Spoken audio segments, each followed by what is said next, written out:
જય સ્વામિનારાયણ। હરિલામૃતમાં આચાર્ય પ્રવર વિહરલાલજી મહારાજ લખે છે કે ગર્વ સર્વ સુખ નાશકારી છે, ગર્વમાં દુઃખ તો અપાર છે, ગર્વવાન તૃણ તુલ્ય થાય છે, ગર્વ ગંજન હરિ ગણાય છે। ગર્વ તમામ સુખનો નાશ કરનારો, દુઃખને દેનારો અને તમામ સુખ શાંતિને હરામ કરનારો છે। ચિંતકોનું કહેવું છે કે અભિમાન પતનનું કારણ છે। વિશ્વમાં તમામ જે કોઈ ઘટનાઓ ઘટે છે એના મૂળમાં અભિમાન પડ્યું હોય છે। માણસ અહમ શૂન્ય થાય તો પરમાત્માને પામી જાય। એટલે આપણા મહાપુરુષો ગર્વ રાખવાની ના પાડે છે, પણ જેટલી ગર્વ રાખવાની ના પાડે છે એટલી જ ગૌરવ રાખવાની હા પાડે છે। જેને ઈષ્ટદેવનું ગૌરવ હોય, જેને સત્સંગનું ગૌરવ હોય, જેને પોતાના ગુરુદેવ કે મોટા પુરુષનું ગૌરવ હોય, જેને કુળનું કે ખાનદાનનું ગૌરવ હોય, એ ગૌરવવાન પુરુષ અનેક અનિષ્ટોથી બચી જાય છે, અનેક દોષોથી સહેજે એની રક્ષા થઈ જાય છે। ગર્વની એ તાકાત છે। એક દિવસના ભાવનગર સાથે બારવટે ચડેલા જોગીદાસ, એને કોઈએ પૂછ્યું કે અમે સાંભળ્યું છે કે આપ પર સ્ત્રી સામે નજર નથી નાખતા, નખાઈ જાય તો આંખમાં મરચું ભરોસો, વાત સાચી? તો કે હા। કેમ?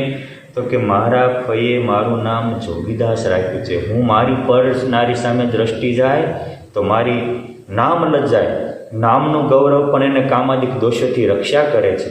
આ ગૌરવની તાકાત છે।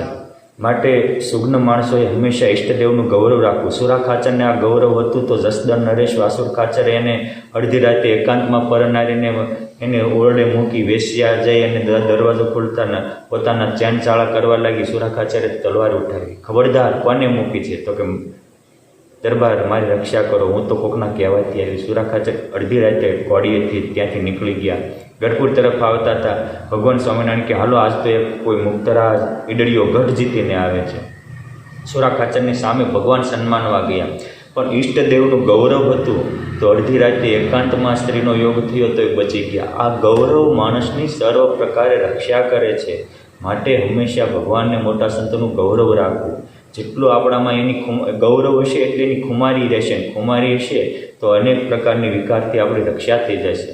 એક ગામમાં નવઘણ અને સિદ્ધરાજસિંહનો ખેલ મંડાયો હતો। ખેલમાં અંતે એવું આવે કે સિદ્ધરાજને નવઘણ બંને મેદાનમાં આવી જાય, બે સામાસામી લડતા હોય, નવઘણને પડી જવાનું, સિદ્ધરાજને એના માથે ચડી જવાનું, પણ આ નવઘણ પડે જ નહીં।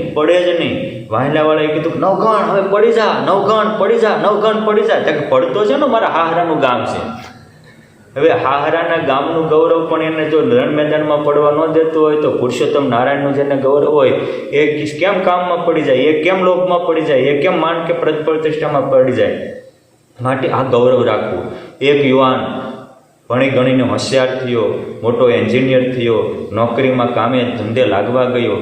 એ વખતે એને જે નોકરીમાં જવું હતું એના માલિકે કીધું કે ભાઈ અમારો અહીંયા કંપનીનો નિયમ છે કે જે કોઈ આવે એને ત્રિપુંડ કરવાનો, તિલક ચાંદલો નહીં કરવાનો।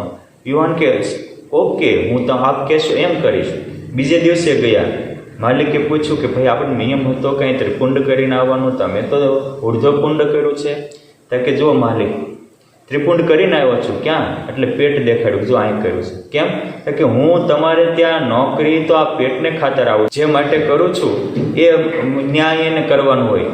આ મસ્તક તો એકવાર પરમાત્મા ભગવાન સ્વામિનારાયણને આ શરણે આપી દીધું છે અને મને અક્ષરધામ રૂપી ઇનામ તો ભગવાન સ્વામિનારાયણ આપવો છે। 1 થી લાખનું નુકસાન જતા હું તિલક ચાંદલો નહીં છોડું।